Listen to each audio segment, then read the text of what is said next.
Hey gang, welcome to week 10. So we've now covered 3 of the 4 P's of marketing. We've talked about product, we've talked about place, channel of distribution, and we've talked about pricing.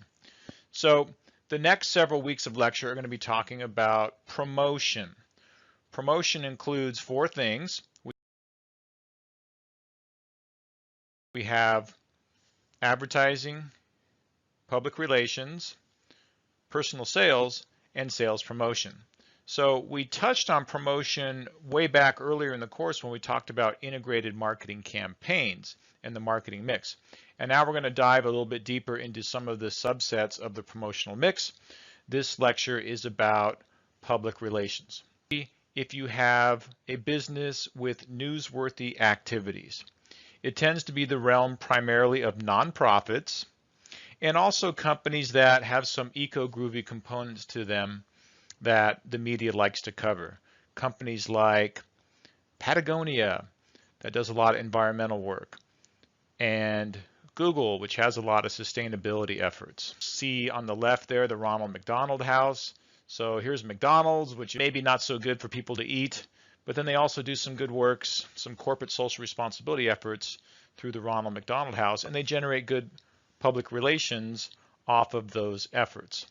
We also see on this slide a nonprofit, the Make-A-Wish Foundation. So again, nonprofits tend to get a lot of exposure through public relation efforts. PR has some pros and some cons.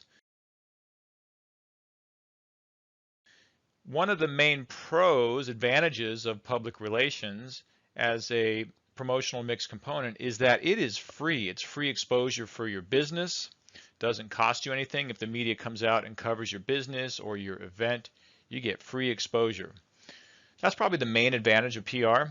It's also more credible. People are more likely to view it because it's not an ad, but it does come with some negatives, some cons. And the main one is that you don't have any control over if the media comes out, if they cover you, and what that's going to look like. We'll dive into some of the additional pieces of PR here in subsequent slides. Your learning objective here, know the pros and cons of PR as a promotional strategy. I just top-lined that a little bit for you here, and we'll hit on it in more detail with the following slide.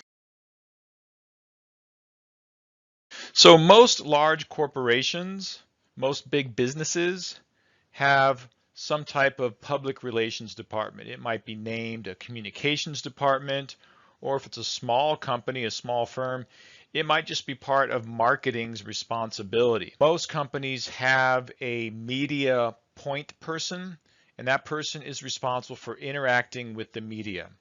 That can be in situations of crisis, like Volkswagen had Dieselgate, and Weinstein Productions had Harvey Weinstein's, sexual misconduct, and his company basically, went under.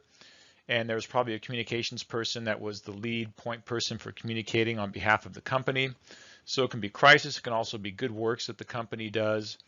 But public relations, as you can see in this slide, has some primary responsibility. They're trying to develop goodwill for the company. They're trying to influence public opinion and improve the company's reputation. Kind of companies tend to have a lot of PR efforts, public relations efforts.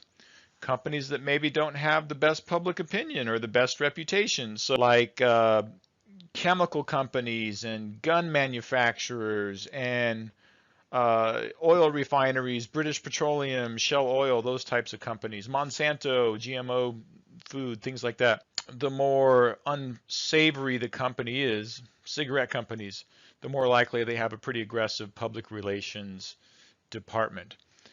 Public relations is typically not part of a marketing degree. It's typically taught through a communications degree or even through a journalism school, but it is part of the marketing communication package. And depending upon the size of the company that you'll work in, you might actually, as a marketing person, be responsible for public relations as well. How do companies execute their public relations, their PR efforts, and how do they generate publicity for their company? Well, I mentioned that they have to have something newsworthy, something positive. That can be, hey, Target lets its employees go out in the community and work for nonprofit organizations 1 day a month. Or hey, Starbucks is giving 1% of all of its sales to these charity organizations. Or hey, look at Google with its sustainability efforts. It's completely off the energy grid with its corporate office, things of that nature. Or here's a new product that a company is launching that is not so bad for the environment or even good for the environment. All of this stuff has the goal or one of the side benefits of generating public relations exposure for the company. So here is a more official definition of public relations. My layman's definition of public relations is advertising you pay for, public relations you pray for, because it's free. Again, you don't know if the media is going to come out and cover you or do so in a positive way. So you don't have as much control, but the coverage you do get is free. Whereas advertising, you have a lot of control over your message, but you have to pay to get it distributed. So these next two slides are just view only, but this gives you some of the responsibilities and activities that somebody in a public relations position does. And public relations has changed quite a bit given the advent of social media. So it used to be a lot of communications people within a company calling journalists, booking lunches, taking them out to lunch, trying to get them to write about their company or pick up their public service announcements and their press releases. You know, a lot of this is moved into social media, so now companies can communicate directly to their customers without needing to necessarily have the media pick up their story. We certainly have seen our president using Twitter to communicate directly to his base and kind of bypass the media, which oftentimes wants to cover him in a different way. So whatever side of the political spectrum you're on, you can see that the power of social media, something that this president has learned how to harness to his advantage. The meat and potatoes document that PR professionals use to seek exposure for the company, whether it's an event they're doing or good works that they're doing, is a press release. So the press release typically has the 5 W's, which is who, what, when, where, and why. It gives the media everything they need to write their story. What's happening with the media nowadays, as you can probably imagine, newspapers are struggling for readership. Why? People are digesting their news online. And so there's not as many newspaper companies. Newspapers are struggling, so their staffs are smaller, there's less journalists.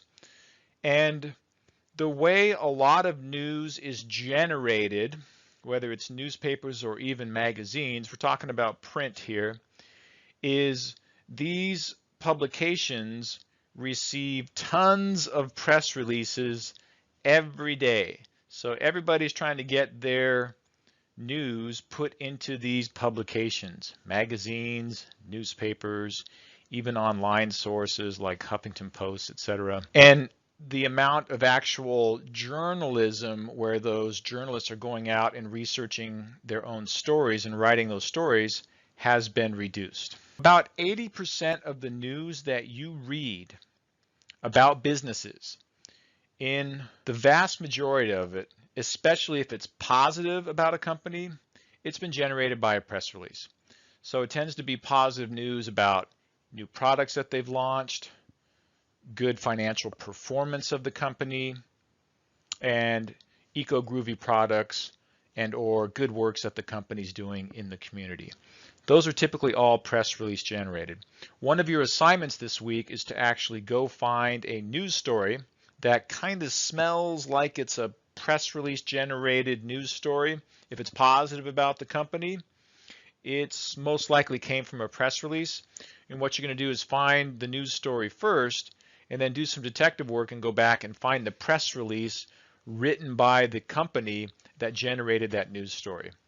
So these press releases are written in a way that they're intended to look and feel and read as if it's a news story.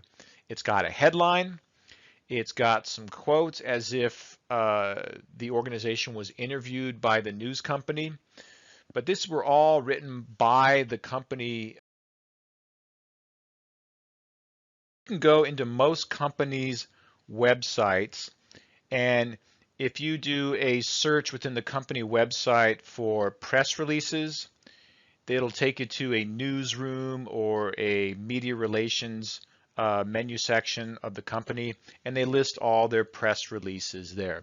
And you'll see big companies like, go look at a Honda Corporation or a Google, and they're churning out press releases oftentimes daily. Recap: public relations, used a lot by nonprofits because the media likes to cover them, and used by companies when they have groovy stuff that is a newsworthy story, which is part of the reason why companies do corporate social responsibility efforts. They want to have a good image with the public. They also know that consumers now are more environmentally concerned and want to buy from companies that at least appear to be, trying to take care of the environment and taking care of their employees. They also are running the metrics on this, and they want to see that their PR efforts are getting them coverage. There are actually ways to measure the effectiveness of your public relation efforts. So most large companies are going to hire an outside public relations firm to handle their PR for them. They might have some in-house staff. They typically might be dealing with investor relations. That's a company spokesperson communicating with the investment community about the company's financial performance. And they might outsource through a PR firm, the day-to-day coverage of the company products and good works that they're doing. Depends on the size of the company. These public relation firms justify the fees that they charge. Typically, they have a monthly retainer, much like an advertising agency or like a law firm. These PR firms justify the charges that they charge the company by making sure that they generate more public relations value in dollars than they're charging these companies in PR firm fees. How do they do that? How do they actually measure how much public relations exposure they're getting for the company? Well, if there's a news story that's on TV, they take the length of that PR exposure and compare it to what would an advertisement cost that ran for the same amount of time on this network in this time frame, and they put a dollar value to it. If it was a print story, something in the newspaper or a magazine, they take the size of the news story and they compare that to, if we were to run a print ad that was of the same size, what would that cost? And there's companies, they're called news clipping services, that actually are hired by firms, and they out of magazines and newspapers send them into these PR firms. So there's literally human eyeballs that are looking out for these stories. This is changing again as so much of this is migrating into the online space. So now we have bloggers and online components, and it's a little bit easier to kind of track your responses and how much coverage you're getting in the online world. But to sum it all up, public relations, free media coverage, higher engagement, it's more believable and trustworthy with customers than advertising. The negatives, you don't have any control over the PR coverage or the timing. And I'll just close by giving you an example. When I worked for Westfield Corporation as a new marketing director, one of my first jobs was at Palm Desert Town Center. And forgive me if you heard this in an earlier slide. In fact, if you did, you can just disregard this. But As a new marketing director, the previous marketing director had spent the entire marketing budget. So when I came to that shopping center, we were going into the holiday season, the most important season of the year for shopping centers, and I had no money to market the center. So the only solution I had was to come up with some public relations campaigns and hope that we would get some coverage. And the event that I came up with was called Drop In for the Holidays.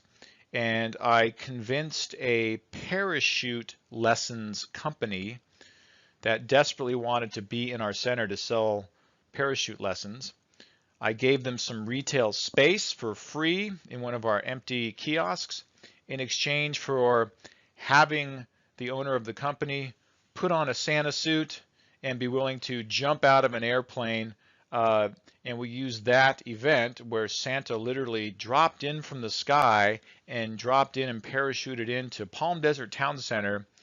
We created a campaign called Palm Desert Town Center, Drop In for the Holidays.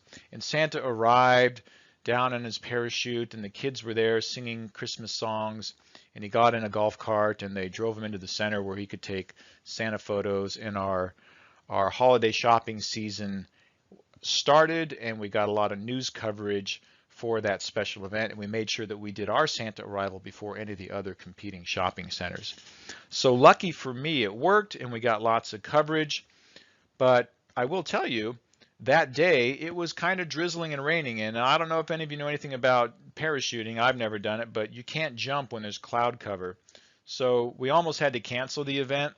The media almost left because they ran out of time while we were waiting for the clouds to clear, but luckily the clouds parted, Santa jumped, we got our news coverage, his parachute opened, we would have got bad news coverage, and the event went off okay. But again, there's no control over PR coverage or the timing or even if it's going to be covered positively.